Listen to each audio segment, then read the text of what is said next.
మన ముకుందాలో లాంగ్ హారాల పండుగ నవంబర్ 8 నుంచి 16 వరకు ఫ్లాట్ 9.99% VA తో వివరాలకు సంప్రదించండి. సుమన్ టీవీ ప్రెజెంట్స్ అందమైన జీవితానికి స్వాగతం. నమస్తే కళ్యాణ్ గారు. నమస్తే జయ గారు. కళ్యాణ్ గారు, సహస్ర అనే ఒక అమ్మాయి మనకి మెయిల్ చేసిందండి. నెంబర్ ఆఫ్ మెయిల్స్ లో సహస్రాది మాత్రం తీసుకున్నాను. ఎక్స్పెక్టేషన్స్ కి అసలు అందని విషయం అనమాట. ఇలా కూడా జరుగుతున్నాయా అనే అంత ఆలోచన వచ్చిందండి నాకైతే. ఒక క్షణం నేను చదివింది కరెక్టా కాదని మళ్ళీ రీచెక్ చేశా.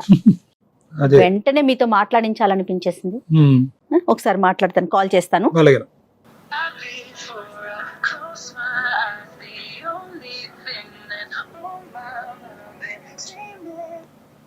హలో హలో, సహస్ర అండి?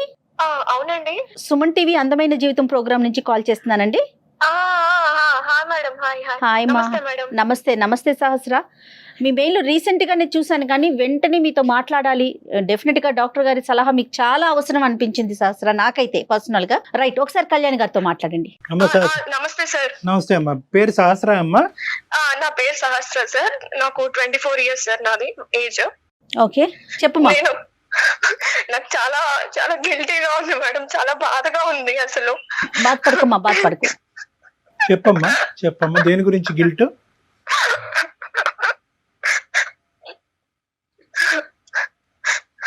బాధపడకు తల్లి, చెప్పు, ఒకసారి మాట్లాడు. నేను చెప్పా కదా, నేను 2 సార్లు రీచెక్ చేశా. చెప్పుమా. నేను ఒక ఇంటీరియర్ డిజైనర్ గా వర్క్ చేస్తున్నా మేడం, బెంగళూరులో. Very good. నేను చాలా కామ్ గోయింగ్ అండ్ చాలా డెడికేటెడ్ పర్సన్ మేడం. వర్క్ పట్ల గానీ చాలా రెస్పెక్టబుల్ పొజిషన్ లో ఉన్నాను మేడం నేను. అలాంటి టైంలో నేను ఒక నిండు ప్రాణాన్ని, పసి పిండాన్ని నేను చేతులారా చంపేశాను మేడం.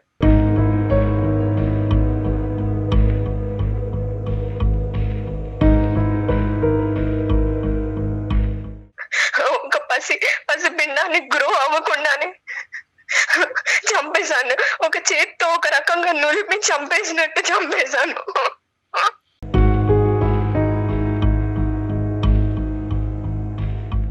చెప్పినా ఏంటమ్మా, ఏం జరిగింది సహస్ర? నువ్వేంటి, చంపేయటం ఏంటి? అసలు ఏం జరిగిందమ్మా, కొంచెం డీటెయిల్డ్ గా చెప్పు. ఓకే సార్, చెప్తాను కదా సార్. నేను ఇంటీరియర్ డిజైనర్ గా ఒక కార్పొరేట్ కంపెనీలో వర్క్ చేస్తుంటే, అయితే అసలు ఎందుకు ఇంత గిల్టీగా నిద్ర పట్టలేకుండా ఎందుకు ఇలా జరుగుతుందండి సార్. నేను ప్రెగ్నెంట్ అయ్యాను సార్.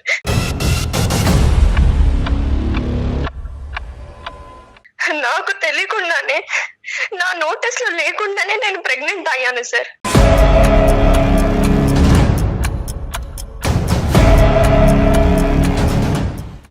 మీరు చెప్పండి సార్, అసలు ఒక నోటీస్ లేకుండా అసలు ప్రెగ్నెంట్ అవ్వడం అసలు ఏంటి సార్? ఇది కరెక్టేనా?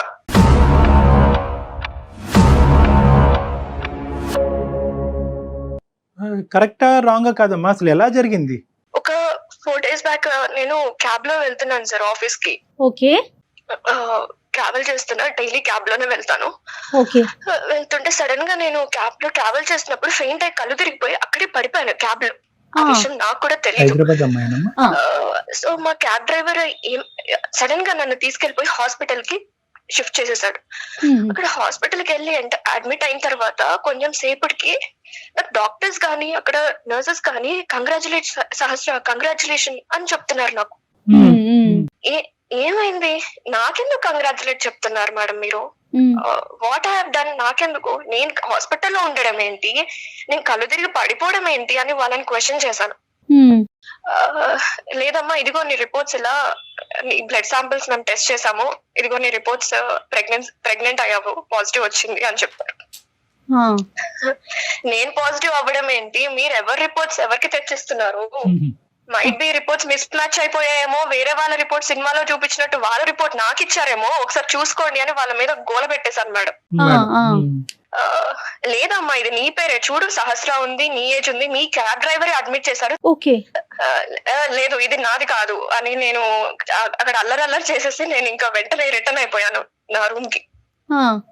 నేను ఉండే హాస్టల్లో, బెంగళూరులో హాస్టల్లో ఉంటాను, నేను వెళ్ళిపోయాను. అసలు రూమ్ కి వెళ్ళి ఏడుస్తున్నాను మేడం, బాధపడుతున్నాను. నేను చేయడం ఏంటి, నేను ప్రెగ్నెంట్ అవ్వడం ఏంటి, నా శాంపిల్స్ టెస్ట్ చేసి నేను పాజిటివ్ అవ్వడం ఏంటి అని కంగారు పడుతున్నాను మేడం. నిద్ర పట్టట్లేదు నాకు. అసలు ఏం జరిగింది మొత్తం మళ్ళీ ఒకసారి నేను టెస్ట్ చేసుకున్నాను మేడం. టెస్ట్ చేసుకుంటే మళ్ళీ ప్రెగ్నెన్సీ పాజిటివ్ వచ్చింది.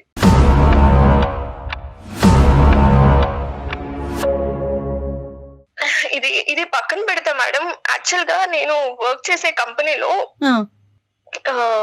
చాలా బెస్ట్ ఎంప్లాయ్ అని నాకు మంచి నేమ్ ఉంది మేడం. సూపర్. ఓకే. నేను చెప్పాను కదా, నాతో పాటు నా టీమ్ లో నేను వేసేది creative interior designing, creative work madam. నాదంతా ఆలోచనలు కానీ ఇవన్నీ క్రియేటివ్ ఆర్ట్ రిలేటెడ్ ఉంటది. నేను పనిచేసే 9 మందిలో నా టీమ్ లో నేనే ఒక బెస్ట్ పర్సన్. ఓకే. 1 మంత్ అలాగా మాకు best employee of the award అనే రివార్డ్ ఒకటి ప్రకటిస్తారు అనమాట. సో ఇలాగా ఏంటంటే ఒకటే ఫస్ట్ టైం నాకే వచ్చింది మేడం, సెకండ్ టైం నాకే వచ్చింది, గుడ్, థర్డ్ టైం కూడా నాకే వచ్చింది.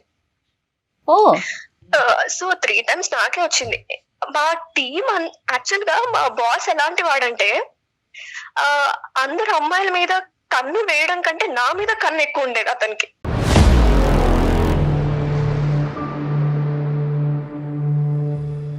ఒక 2 months బ్యాక్ నాకు ఒకసారి ప్రపోజ్ కూడా చేశాడు. నా క్యాబిన్ లో నేను బేలో కూర్చున్నప్పుడు కూడా నన్ను చూసుకుంటూ వెళ్ళడము, ఎప్పుడెప్పుడు ఈ అమ్మాయి ఖాళీగా దొరుకుతుందా, ఎప్పుడెప్పుడు తినని ముట్టుకుందామా అన్న ప్రయత్నంలో ఉంటాడు మేడం అతను. అతని బిహేవియర్ చూస్తుంటే అలా అనిపించేది నాకు. మ్యారీడేనా? అతనికి 35 years ఉంటాయి మేడం. ఓకే. మ్యారీడేనా? మ్యారీడే మేడం. నీ వయసు ఎంత అమ్మా? నాది 24 సార్. తప్పుగా అనుకోకమ్మా, నీకు ఎవరైనా బాయ్ ఫ్రెండ్స్ అదేమన్నా ఉన్నారా? లేదు సార్, నేను అసలు ఇప్పటి వరకు రిలేషన్ లో ఎవరితో లేను. అమ్మ నాన్న ఎక్కడ ఉంటారమ్మా? మా మదర్ ఫాదర్ హైదరాబాద్ లోనే ఉంటారు సార్. మా ఫాదర్ వచ్చేసి ఒక ప్రైవేట్ బ్యాంక్ ఎంప్లాయ్ లో తన మేనేజర్, బ్యాంక్ ఎంప్లాయ్ తను. ఈ ప్రెగ్నెన్సీ గురించి అమ్మా నాన్నకి చెప్పావమ్మా? ఎవరికి తెలీదా? లేదు సార్, ఎట్లా చెప్తాను సార్, వాళ్ళు తలెత్తుకోకుండా ఉంటారు సార్, నేను ఎలా చెప్పగలను?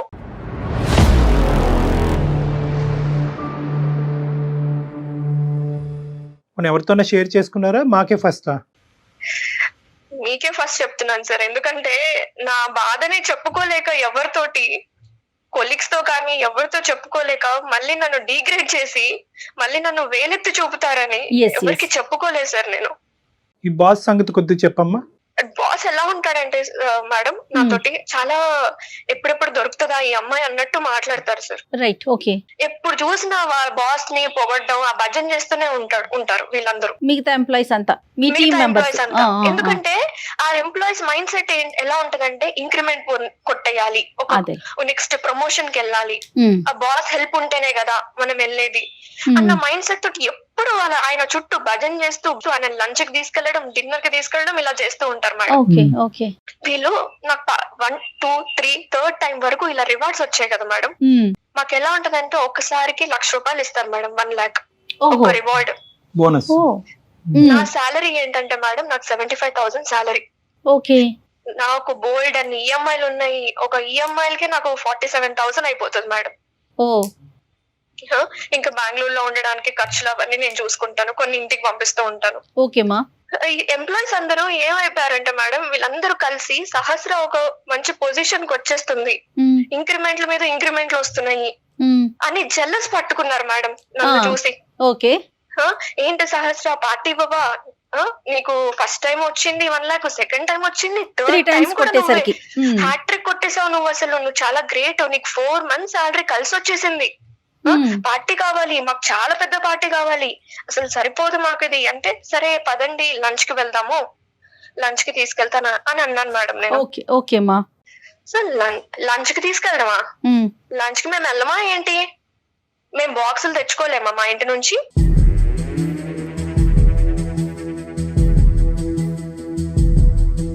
మేము ప్రిపేర్ చేసుకొని తెచ్చుకుంటాం. సరే డిన్నర్ కి వెళ్దాము, ఈ లంచ్ లో ఫుడ్లు మాకొద్దు, ఎక్కడికన్నా దూరంగా మంచిగా అవుటింగ్ కి వెళ్దాం.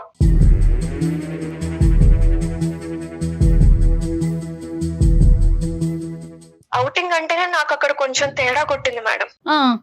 అవుటింగ్ ఏంటి అని అయినా నాకు ఒకటి అర్థం కాదు డాక్టర్ గారు, వీళ్ళు పార్టీ అని అసలు తొబ్బేస్తున్నాను సార్ నాకైతే.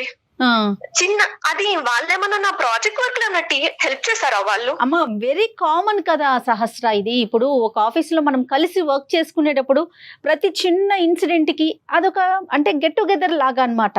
అది పెద్ద భూతద్దంలో చూడాల్సిన విషయం కాదేమో తల్లి. కార్పొరేట్ కల్చర్ లో పార్టీ ఇవ్వడం కామనే. అందుకోసమే నేను లంచ్ కి వెళ్దాము, మన టీం అందరం వెళ్దాము, మన లంచ్ కి వెళ్దాం, మంచి రెస్టారెంట్ లో ఫుడ్ తిందాం అని చెప్పాను. వాళ్ళ ఎక్స్పెక్టేషన్ ఏంటమ్మా? వాళ్ళకి ఏం కావాలి? అవుటింగ్ వెళ్ళాలి అంతేనమ్మా? సరే మీకేం కావాలి అని అడిగితే మాకు మంచిగా గ్రాండ్ పార్టీ కావాలి, అవుటింగ్ కి వెళ్దాము, గోవా వెళ్దాము అని అన్నారు. గోవా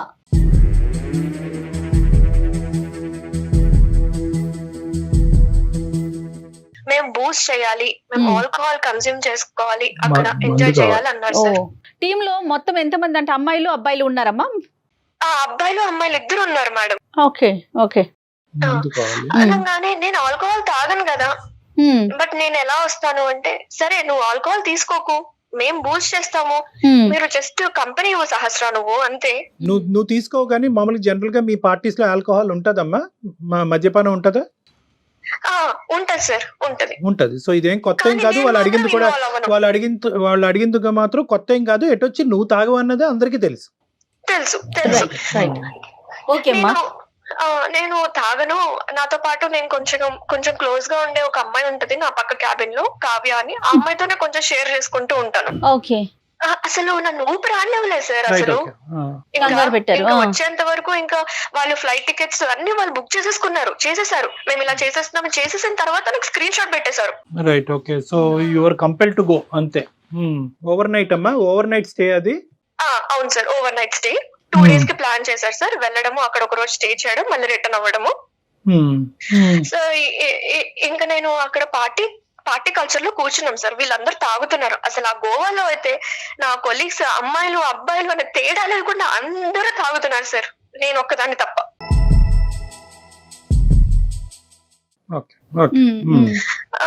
ఇంకా నాకు అయితే ఒక స్ప్రైట్ బాటిల్ ఇచ్చారు సార్. 1 liter స్ప్రైట్ బాటిల్ ఇచ్చారు. ఇదిగో సహస్ర తీసుకో అన్నారు. స్ప్రైట్ బాటిల్ ఇచ్చినప్పుడు స్ప్రైటే కదా అని నేను ఏం చేశానంటే, ఇది సీల్ ఉందా లేదా అని కూడా చెక్ చేసుకున్నా సార్. సీల్ ఉందా? ఇది సీల్డ్ బాటిలా కాదా అని చెక్ చేసుకుంటే సీల్ ఉంది సార్. ఎందుకు మీకు డౌట్ ఉండిందా సహస్ర? ఆల్రెడీ వాళ్ళు ఏమన్నా ఆల్కహాల్ కలిపారని? ఈ రోజుల్లో అది కామన్ కాబట్టి అమ్మాయి ఏమనుకుందంటే ఏమైనా లిక్విడ్ ఏమైనా రిమూవ్ చేసి కలుపుంటారేమో, సీల్ ఉంటే కనుక తిరగలేదు కదా అనుకుంది. Right sir, exactly. ఒక 2-3 సిప్స్, ఒక హాఫ్ గ్లాస్ అయిపోగానే నాకే కొంచెం తేడాగా, అది కొంచెం ఘాటుగా అనిపించింది. సరే అని నేను ఒక 1 glass తాగంగానే నేను అన్కాన్షియస్ అయిపోతున్నా సార్. నాకే కొంచెం డిజీనెస్ వచ్చేసి అంత కళ్ళు తిరుగుతున్నట్టు ఎలానో అనిపించింది. ఇంకా నాకు తెలియకుండానే అన్ఇంటెన్షనల్ గా నేను ఒక గ్లాస్ కాకుండా ఇంకొక గ్లాస్ తాగుతూనే ఉన్నా సార్.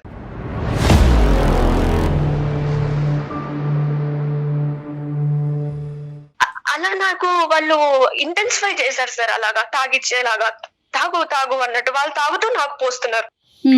అయితే నేను ఆ సబ్ కాన్షియస్ అయ్యే టైంలో నేను చూసుకుంటే ఏంటంటే, ఆ టేబుల్ మీద కొంచెం స్ప్రైట్ లో నుంచి కారుతున్నట్టు, ఎవరో ఒక బాటిల్ ఒలకపోస్తే, గ్లాస్ తెలియకుండా ఒలకపోస్తే టేబుల్ మీద అంతా ఎలా స్ప్రెడ్ అయిపోతుందో మేడం, అలా స్ప్రెడ్ అయిపోయింది ఆ టేబుల్.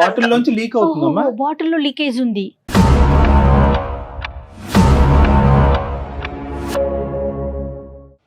అయి ఉండొచ్చు మేడం.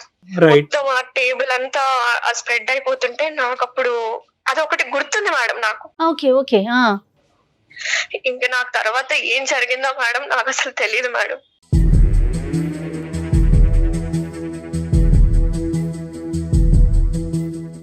ఏం జరిగిందని ఆలోచించుకుంటే, నేను రీసెంట్ టైమ్స్ లో ఎవరెవరిని కలిసాను, ఎవరెవరు నన్ను కలిసారు అని ఆలోచించుకుంటే, గోవాకి గుర్తొచ్చింది మీకు.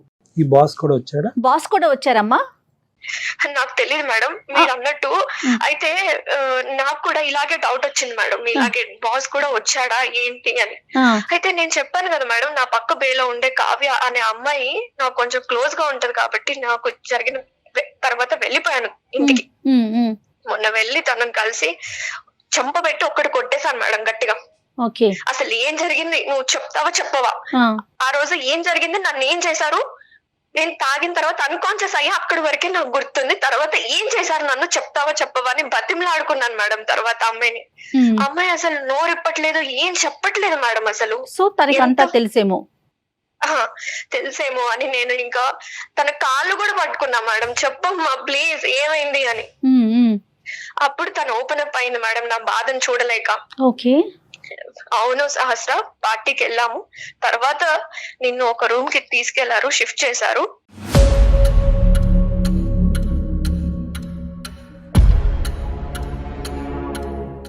అక్కడి వరకే నాకు తెలుసు. తర్వాత నేను లేను అక్కడ, నేను పక్క రూమ్ కి వెళ్ళిపోయాను అని చెప్పారు మేడం. అయితే బాస్ వచ్చారా అంటే వచ్చుంటారు అని చెప్పింది మేడం తను.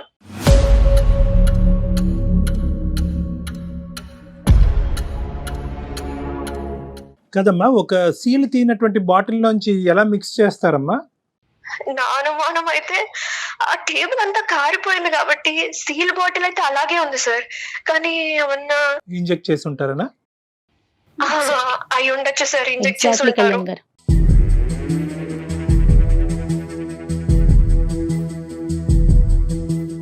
ఇదంతా నలుగురు కూడబలుక్కుని ఈ విధంగా చేద్దాం అని చేసినటువంటి ఆలోచన అంటారా, లేదంటే ఒక్క మనిషికి వచ్చే ఆలోచన?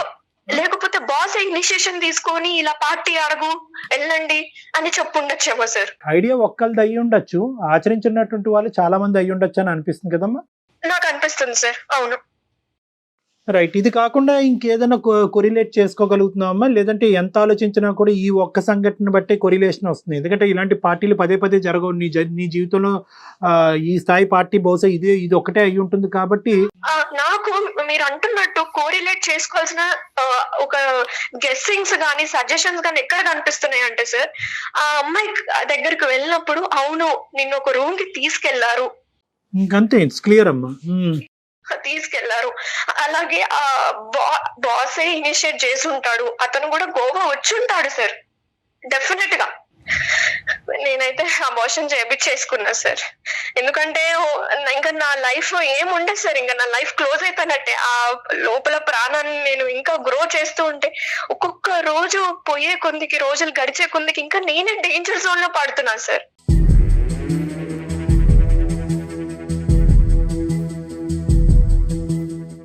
నేను మీకు ఎందుకు మెయిల్ చేశానంటే మేడం, నేను ప్రతి రోజు ప్రతి నిమిషం గిల్టీగా ఫీల్ అవుతున్నాను మేడం. నాకు అన్నం తినబుద్ధి కావట్లేదు, ఏం చేయబుద్ధి కావట్లేదు, ఒక్కదాన్నే రూమ్ లో ఉండి ఏడ్చుకుంటూ బతుకుతున్నాను మేడం. ప్రతి నిమిషం ఏదైనా పని స్టార్ట్ చేసినా సరే నాకు అదే గుర్తొస్తుంది.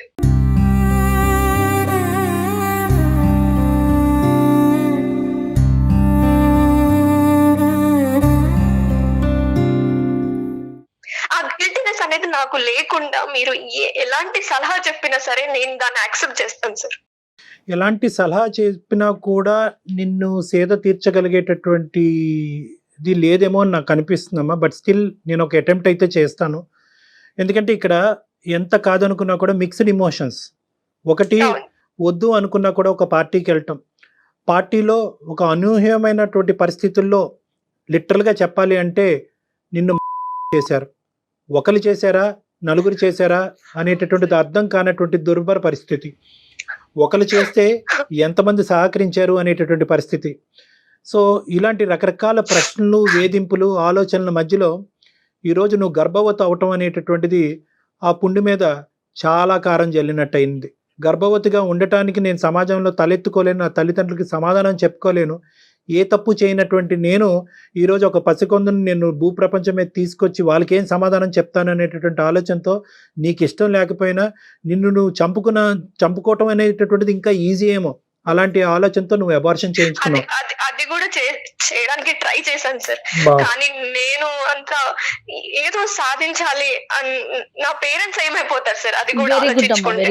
అమ్మా ఇప్పుడు ఏంటంటే బహుశా నేను ఇలా లిస్ట్ చేసుకుంటూ పోతే కనుక దెబ్బ మీద దెబ్బ లిటరలీ ఏంటంటే నువ్వు మానసికంగా, శారీరకంగా చచ్చిపోయినంత పరిస్థితి ఏర్పడిందమ్మా ఇప్పుడు. అవును సార్, అవును. కాబట్టి నేను ఇందాక చెప్పే ముందే నిన్న ఒక మాట అన్నాను. బహుశా ఏ విధంగా నేను నీకు మాట్లాడగలిగితే కనుక నీ మనసులో వేదన, బాధ తగ్గుముఖం పడుతుంది అనేటటువంటిది. బట్ స్టిల్ నేనేమనుకుంటున్నానంటేనమ్మా, టుడే యు ఆర్ సేఫ్. నువ్వు సేఫ్గా ఉండి మానసిక పరమైనటువంటి బాధ అనేటటువంటి ఒక అంశం అయితే కనుక నువ్వు సేఫ్ గా ఉండి మాకు కాల్ చేసావు. అవును సార్, అవును. అది నాకు And ఈ రోజు ఏంటంటే బహుశా ఇంకో ఆడపిల్ల నీ స్థానంలో ఉంటే కనుక ఇంకో నిర్ణయం తీసుకునేదేమో, ఆలోచన వరకే కాదు, అది ఏంటంటే అది ఆచరించేటటువంటి ప్రయత్నం కూడా, తన ప్రాణాలను తీసుకునేటటువంటి ప్రయత్నం చేసుండేదేమో. ఈ రోజు నువ్వు మాకు ఫోన్ చేయటం అన్నది నిజంగా నేను చాలా ఆనందపడుతున్నానమ్మా. Thank you. నిన్ను ఏం చేసుకోకుండా ఈ రోజు ఇక్కడైనా నాకు ఒక సలహా సూచన దొరుకుతుందేమో. నా బాధని ప్రధానంగా ఇటువంటి పరిస్థితుల్లో ఒక ఆడపిల్లకి కావాల్సింది ఏంటంటే తన బాధని పంచుకోవాలి, ఓదార్పు పంచుకోవాలి, ముందు మాట్లాడగలగాలి. అసలు ఈ అసహజమైనటువంటి పరిస్థితి నాకైనా ఎవరికన్నా ఉంటది. నాతో పాటు ప్రయాణించేటటువంటి వాళ్ళు ఇంత దుర్గతానికి, ఇంత భయంకరమైనటువంటి దానికి పూనుకునేటటువంటి దానికి అవకాశం ఉందా? నేను ఎక్కడన్నా తప్పు చేశానా? ఈ రోజు అబార్షన్ చేసుకుని నేను తప్పు చేశానా, మంచి చేశానా, నేనేంటి ఒక ప్రాణాన్ని తీయటం ఏంటి అనేటటువంటి ఇలాంటి రకరకాల ప్రశ్నలు, ఆ భారమైనటువంటి ప్రశ్నలు మోసుకుంటూ నువ్వు మా వరకు వచ్చావు. నిన్ను ఏమీ చేసుకోలేదు అనేటటువంటి అన్నిటికంటే నాకు ఆనందింపేటటువంటి అంశం అమ్మ. ఇలాంటి పరిస్థితిలో ఉన్న ఆడపిల్లని ఫస్ట్ ప్రధానంగా నేనేమని చెప్తానంటే, ఇది నీకు జరిగింది ఎవరికి జరగకూడదు అంటే కనుక ఈ ప్రయాణం ఇక్కడి వరకు ఆగకూడదమ్మా. నీకు జరిగింది వేరే వాళ్ళకి జరగకూడదు అంటే కనుక ఇది గోప్యంగా దీన్ని ఇన్వెస్టిగేషన్ వరకు తీసుకెళ్ళగాలి, పోలీసుల వరకు తీసుకెళ్ళటం అన్నది చాలా ఇంపార్టెంట్. సార్ లేదు సార్, కానీ అది మాత్రం చెప్పకండి సార్ ప్లీజ్. ఎందుకంటే నాకు ఆ పోలీస్ స్టేషన్ కి వెళ్ళి ఈ క్రైమ్ నన్ను నేను ఫేస్ చేసుకోవడానికి నాకంత ఇప్పుడు లేదు సార్ అంతా. అమ్మ ఆ మాట కూడా, ఏ ఆడపిల్లకు కూడా నీ స్థానంలో నిలబడినటువంటి ఏ ఆడపిల్లకు కూడా పోలీస్ స్టేషన్ వరకు వెళ్ళి మళ్ళీ ఈ కథంతా చెప్పి నువ్వే తప్పు చేసేవేమో, నీకెంతమంది బాయ్ ఫ్రెండ్స్ ఉన్నారు అనేటటువంటి ఇలాంటి రకరకాల ప్రశ్నలు, అనుమానాలు, ఇన్వెస్టిగేషన్స్ తట్టుకోలేక ఏ ఆడపిల్ల వెళ్ళటానికి ఇష్టపడదమ్మా. సహస్ర ఒకటే కాదు, ఈ పరిస్థితిలో ఉన్న ఏ ఆడపిల్ల ఎక్కడికన్నా వెళ్తాదేమో కానీ పోలీస్ స్టేషన్ వరకు వెళ్ళటానికి ఇష్టపడలేదు. కానీ నువ్వు అడిగినటువంటి రెండు అంశాల్లో ఒక ముఖ్యమైనటువంటి అంశం, నాలాంటిది వేరే ఆడపిల్లకి జరగకూడదు అంటే కనుక దానికి ఇది ఒక సొల్యూషన్ అన్నట్టుగా నేను చెప్తున్నాను. ఇది ప్రధానమైనటువంటి సొల్యూషన్ గా చెప్తున్నాను. ఎందుకంటే నీ ఆఫీస్లో వేరే ఆడపిల్లలు ఉన్నారు. ఇప్పుడు నువ్వు రేపు రిజైన్ చేసావనుకో, ఆ స్థానంలో వచ్చి కూర్చునేటటువంటి వేరే ఆడపిల్లలకి జరగదు అనేటటువంటి గ్యారంటీ ఏంటి? పోలీస్ స్టేషన్ అనగానే తను పోలీసులు మగవారే ఉంటారు అనుకుంటుందేమో. షీ టీమ్స్ ఉన్నాయి అమ్మా ఇప్పుడు ఇవాళ రేపు మనకి. ఇప్పుడు ఏంటంటే తన ఆలోచన ఏంటంటే కనుక ఇప్పుడిప్పుడే ఇది ఏంటి, ఇది ఏం జరిగింది అనేటటువంటి ఒక క్లారిటీ వస్తుంది. ఎందుకంటే ఇప్పుడుకొచ్చి నువ్వు ఎవరితోనే మాట్లాడలేదమ్మా. ఫస్ట్ టైం నువ్వు మాతో మాట్లాడటం వల్ల నీకు ఒక డిఫరెంట్ వ్యూ పాయింట్, ఒక డిఫరెంట్ ఆలోచన. బహుశా నేను ఒక్కదాన్నే కాదు, ఇలాంటి సఫర్ అయ్యేటటువంటి చాలా మంది ఆడపిల్లలు ఉన్నారు, వాళ్ళు ఏం చేసుంటారు అనేటటువంటిది మొట్టమొదటిసారిగా నువ్వు మా నోటి వెంట వింటున్నావు. కాబట్టి నువ్వు కూల్గా కూర్చొని ఆలోచిస్తే కనుక, ఓహో బహుశా నేను ఇలా చేయొచ్చు, నేనేమి ఇక్కడ తప్పు చేయలేదు. ప్రధానమైనటువంటి అంశం నువ్వు ఇక్కడ గుర్తుపెట్టుకోవాల్సింది ఏంటంటే, సహస్ర అనేటటువంటి ఈ అమ్మాయి ఏ తప్పు చేయలేదు, ఇంక్లూడింగ్ ఏ తప్పు చేయలేదు. నువ్వు ఎప్పుడు కరెక్ట్గా నీ తల్లిదండ్రులు ఏ నమ్మకంతో అయితే కనుక నేను బెంగళూరు పంపించి అక్కడ ఒంటరిగా నీ చేత ఉద్యోగం చేపిస్తున్నారో, నీ కళనే నువ్వు నమ్ముకున్నావు, నీ కెరియర్ని నేను నమ్ముకున్నావు, కాబట్టి దాని మీద నువ్వు నిలబడ్డావు. సో అప్పుడు సహస్ర ఒకటే, ఇప్పుడు సహస్ర ఒకటే. ఎప్పుడు కూడా నువ్వు క్లియర్ అండ్ క్లారిటీగానే ఉన్నావు, నువ్వు ఎప్పుడు కూడా ఆనిముత్యంలాగే ఉన్నావు. కాబట్టి నువ్వు బాధపడవలసినటువంటి అవసరం లేదు. నెంబర్ 1, పోలీసుల వరకు వెళ్ళటం అనేటటువంటి అంశం వెనకతల చాలా ఇంపార్టెంట్ ఆస్పెక్ట్ ఉందమ్మా. అంటే నన్ను ఇలా చేసినటువంటి వాళ్ళు శిక్షించడం అనేటటువంటిది కాదు.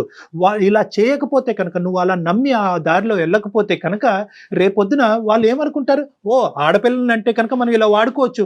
పార్టీలో అనేటటువంటి మభ్య పెట్టి వాళ్ళని ప్రెషర్ పెడితే కనుక, అయ్యో పార్టీ ఇవ్వకపోతే కనుక నాతో పాటు ప్రయాణం చేసేటటువంటి వాళ్ళు దూరం అవుతారేమో, వాళ్ళు నేను పీనాసిలా కనిపిస్తానేమో, ఇంకో విధంగా కనిపిస్తానేమో అనేటటువంటి ఉద్దేశంతో ఆడపిల్లలు ఇలా లొంగిపోతారన్నమాట అనేటటువంటి మెసేజ్ నువ్వు వాళ్ళకి ఇస్తున్న దానం అవుతావు. రేపొద్దున ఆడపిల్లల్ని ఏ విధంగా వాడుకోవచ్చు అనేటటువంటి ఆలోచన వాళ్ళకి ఇస్తున్నాం. రేపొద్దున మనం ప్రత్యక్షంగా కలపకపోయినా, వాళ్ళు మందు కొట్టకపోయినా, తాగకపోయినా కూడా ఇలా మబ్బి పెట్టి మాయ చేసి ఈ విధంగా మత్తు పానీయాలు ఇచ్చి ఆడపిల్లను మనం లొంగ తీసుకోవచ్చు అనేటటువంటి మెసేజ్ మనకి ఇస్తున్నాం. ఈ రోజు సహస్ర ఇంది, రేపు ఇంకొక అమ్మాయి అవుతుంది, ఆ ప్లేస్ లో ఇంకొక అమ్మాయి ఉండొచ్చు కదా అనేసి అంటున్నారమ్మా. అందుకోసమే నేను ముందుకు వచ్చాను మేడం. బట్ ఈ పోలీసులు క్రైములు మాత్రం అసలు చెప్పకండి. మా వ్యవస్థ చాలా మారింది తల్లి. వ్యవస్థ దయచేసి నా మాట ఒక్కసారి నమ్ము. నువ్వు ఎంత చీదరించుకున్నా, ఎంత అసహించుకున్నా, ఎంత కరెక్ట్ కాదు అనుకున్నా, నా సబ్జెక్ట్ ఎంత బహిర్గతం అవుతుందని నీకు అనుకున్నా కూడా వ్యవస్థ చాలా మారింది. అన్నీ కూడా చాలా గోప్యంగా ఉంటుంది. ఒక ఆడపిల్లకి ఇచ్చేటటువంటి ప్రైవసీ బహుశా ఈ రోజుల్లో మనం ఉండేటటువంటి వ్యవస్థలో చాలా ఇంపార్టెంట్ ఆస్పెక్ట్ కింద మారిపోయింది. సో ఎవరికి కూడా మూడో కంటికి తెలియకుండా కూడా ఇన్వెస్టిగేషన్ నడిపించవచ్చు. అందరినీ ఎవరైతే ఉన్నారో వాళ్ళని అందరినీ కూడా బోన్లోకి లాగచ్చు, శిక్షించవచ్చు. రేపొద్దున సమాజానికి చాలా మంచి సేవ చేసేటటువంటి ఒక గొప్ప వ్యక్తిగా నువ్వు మారుతావు. సో దీనంతటి వల్ల నాకేంటండి అని నువ్వు అడగచ్చు. నీకేంటంటేనమ్మా, నువ్వు అప్పుడు ఇప్పుడు ఎప్పుడు కూడా నువ్వు పెర్ఫెక్టే. నువ్వు బాధపడవలసినటువంటి అవసరం లేదు. ఎటొచ్చి బిడ్డను చంపుకున్నాను సార్ కాబట్టి నేను అబార్ట్ చేసుకోవటం అనేది, నేను ప్రాణాన్ని తీసుకోవటం అంటే కనుక దానికి ప్రాణాన్ని తీసేయటం అనేటటువంటి ఒక లేబుల్ పెడితే కనుక గిల్ట్తో చచ్చిపోతావమ్మా. నిన్ను నువ్వు కాపాడుకునేటటువంటి ప్రయత్నంలో నువ్వు ఆ ఆలోచన రావటంలో, ఆ ఆలోచన నీకు రావటం ఎటువంటి తప్పు కాదమ్మా. నేను అనుకోవటం ఆలోచన తప్పు కాదు.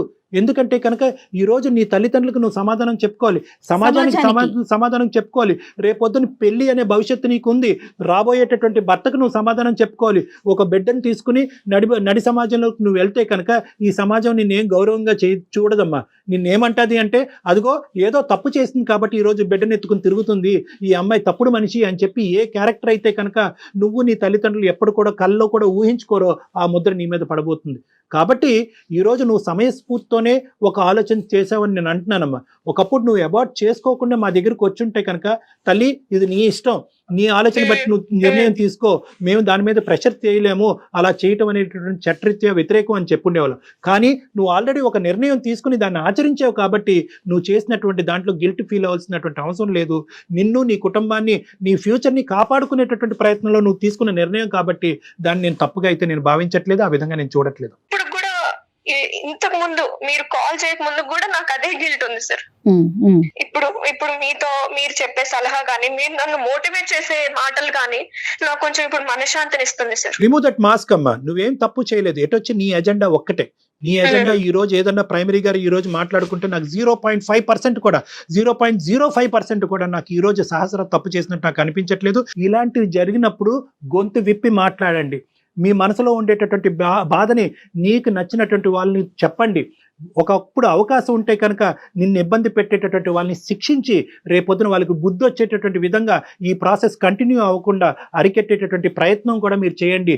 చాలా ముఖ్యమైనటువంటి అంశం ఉంది. నువ్వు ఎక్కడన్నా ఒక ఆలోచనలో ఒక చిన్నపాటి తప్పిదం జరిగింది అంటే కనుక అక్కడే జరిగింది. నీ భావం గురించి, నీ యొక్క వ్యక్తిత్వం గురించి, నీ మనసులో ఉండేటటువంటి ఆలోచన గురించి ఎప్పుడు కూడా ఏ ఆడపిల్లైనా నిలబడాలమ్మా. నాకు పార్టీలు నచ్చవంటే నచ్చవు, అంతే, ఫుల్ స్టాప్. నో అంటే నోనే. రండి, ఒక బిర్యానీ ప్యాకెట్ తెచ్చుకుని ఇక్కడ టేబుల్ మీద కూర్చొని తిందాం సరదా. అంతేగాని వాళ్ళు ఆ మొహమాటానికి పోయి వీళ్ళు ఏదన్నా అనుకుంటారేమో 3 మొహమాటానికి పోయి ప్రధానమైనటువంటి అంశం అమ్మా, ఎక్కువ శాతం ఇలాంటివి జరిగేటటువంటి ఎక్కడ జరుగుతాయంటే కనుక మనకు తెలియనటువంటి ప్రాంతంలో మనకు తెలిసినటువంటి మనుషులు చేస్తారు. మీరు స్టాటిస్టిక్ చూడండి. మీరు స్టాటిస్టిక్ పరంగా చూసుకుంటే కనుక, క్రైమ్ స్టాటిస్టిక్స్ పరంగా చూసుకుంటే మీకు అప్పటికే హింట్ ఉంది. వీడు టచ్ చేయడానికి ట్రై చేస్తున్నాడు, ప్రపోజ్ చేయడానికి ట్రై చేస్తున్నాడు, వీళ్ళు ఏదో దుర్బుద్ధి పుట్టింది, వీడు గోవా వరకు వెళ్దాం అంటున్నాడు అంటే కనుక ఆలోచన వీడిదా మిగతా వాళ్ళదా? బహుశా వీడు వాళ్ళ మీద ఒత్తిడి తీసుకొచ్చి మొత్తం అందరూ మూకమ్మడిగా నన్ను అక్కడ తీసుకెళ్తున్నారా? లేదు, అలా తీసుకెళ్ళట్లేదు అని అనిపించినా కూడా 99.5% అలా తీసుకెళ్ళడం అని అనిపించినా కూడా 0.5% ఎక్కడో చూడ మీ అంతరాత్మ మిమ్మల్ని ప్రశ్నిస్తూ ఉంటుంది, మిమ్మల్ని గుచ్చుతూ ఉంటుంది.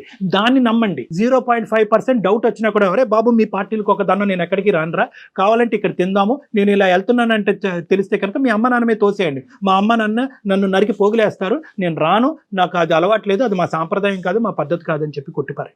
రైట్. ఇది ఓన్లీ సహస్ర కాదు కళ్యాణ్ గారు, ఈ వీడియో చూసే ప్రతి ఆడపిల్లకి మీరు చెప్పే మాటలు ప్రతి ఆడపిల్ల మనసుకు తీసుకోవాలి.